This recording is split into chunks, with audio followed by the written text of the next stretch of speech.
Isn't that magnificent? Hello my friends and fellow Apollonians, welcome back to Apollo's Diner. I'm your host Apaulo Jupiter, and tonight we're stepping into a world of fire, flavor, and a dash of nostalgia with something truly special. Feuerzangenbowle. Never heard of it? Let me translate. It means Fire-Tongs punch. Intriguing, right? It's like mulled wine got invited to a theatrical performance and decided to be the star of the show. Picture this, a steaming bowl of mulled wine constantly kissed by flames as sugar caramelizes into the mix. It's more than a drink. It's a spectacle, a tradition, and an experience all rolled into one. Originating in Germany, this fiery concoction has warmed hearts and spirits for generations. And for fans of classic cinema, it might bring to mind the iconic film Die Feuerzangenbowle, where this drink symbolized laughter, friendship, and unforgettable memories.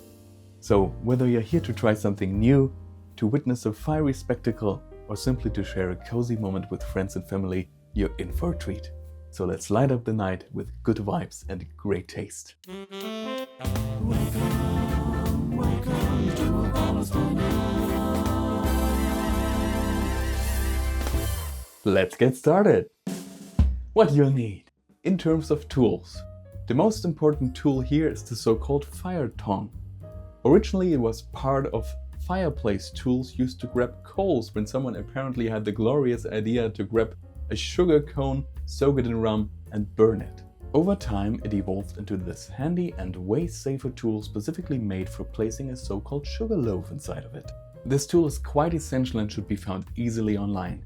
If you can find it, there are also specific sets sold that offer an all-inclusive package with a kettle, a richaud or chafing dish, the fire tongs, and a special ladle.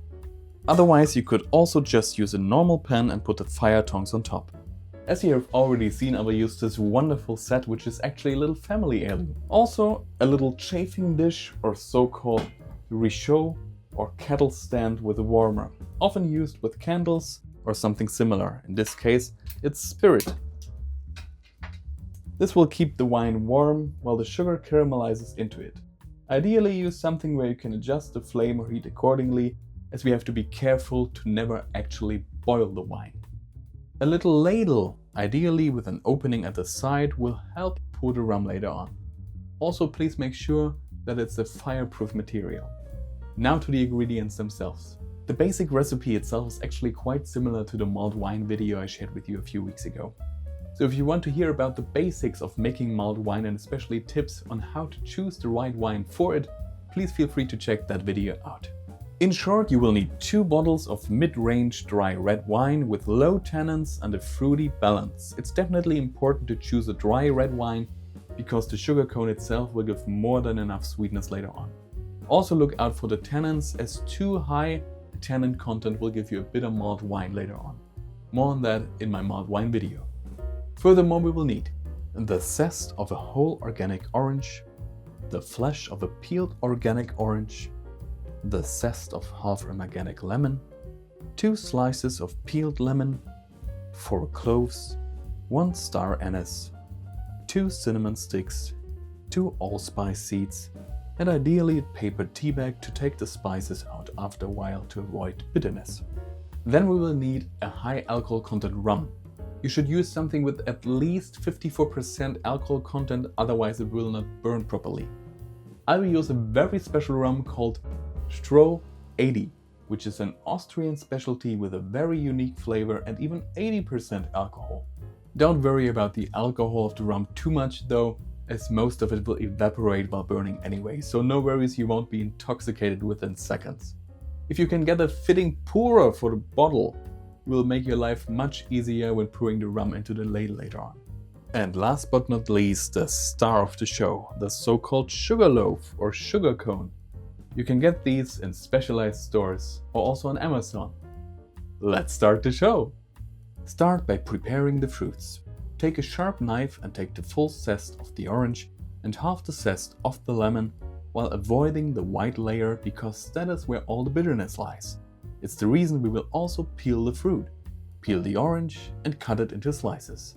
Also take 2 slices of the lemon and get rid of the skin as well. Similar to the mulled wine recipe, we will continue by pouring our 2 bottles into the kettle.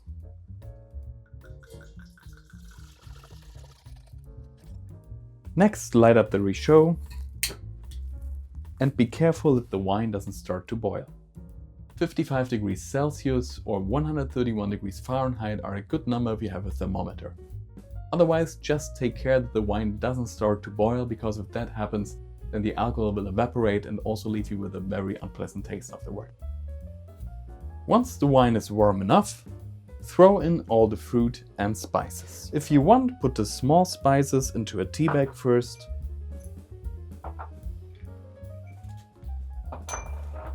And seal it with a little knot. Like that, you can take the spices out after about 40 minutes, which I would recommend to avoid bitterness. As you probably already know from my last videos, cloves can start to release a bitterness if left for too long.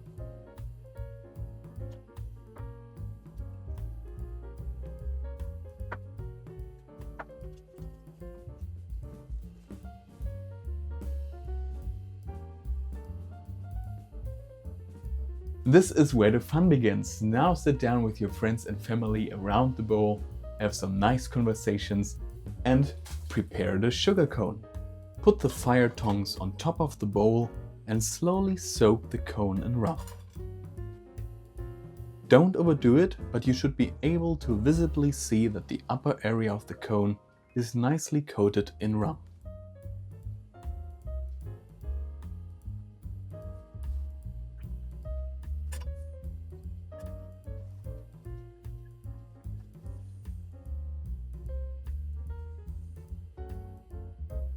Now we will light the cone.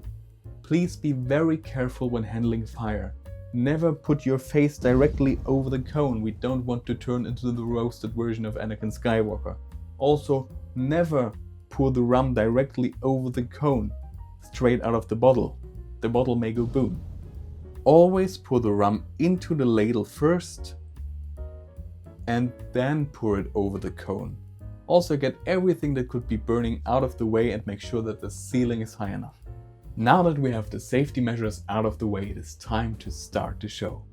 Dim the lights, take a long matchstick or long stick lighter, channel your inner magician while saying fire and light up the cone.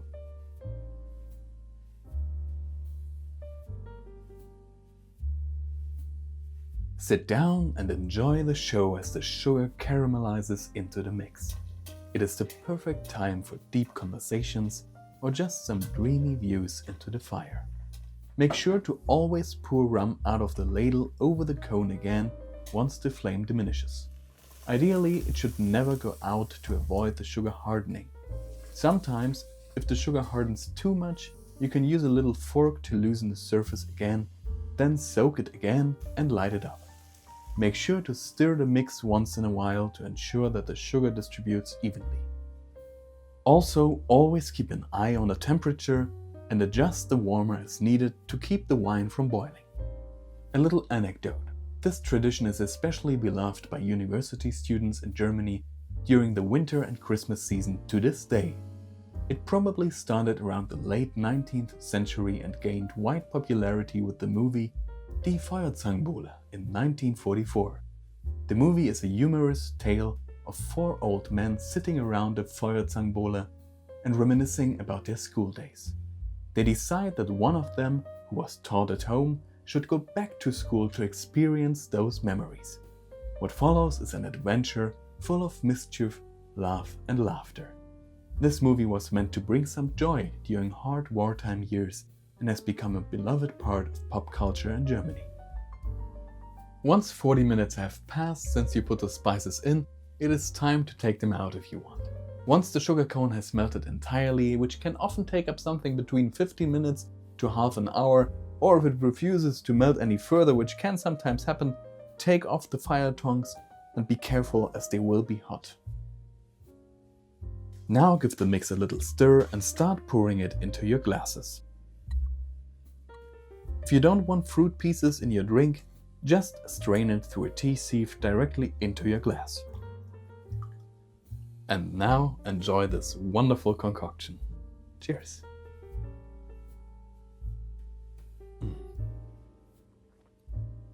And there you have it, my friends, a fiery feast for the senses and the perfect centerpiece for your next cozy gathering. I hope you enjoyed creating this Feuerzangenbowle as much as I enjoyed sharing it with you. Thank you for spending time with me today. If you enjoyed this video, please don't forget to give it a thumbs up and subscribe to Apollo's Diner for more delicious recipes and crafty ideas. And hit that bell so you never miss out on any cool content. Also check out this holiday favorite. As we near the end of the year, I want to wish you all warmth, joy, and a little extra sparkle for the holidays. May the days be filled with delicious moments and unforgettable memories. Stay crafty, stay inspired, and I'll see you again soon in the next video to show you a very special New Year's tradition.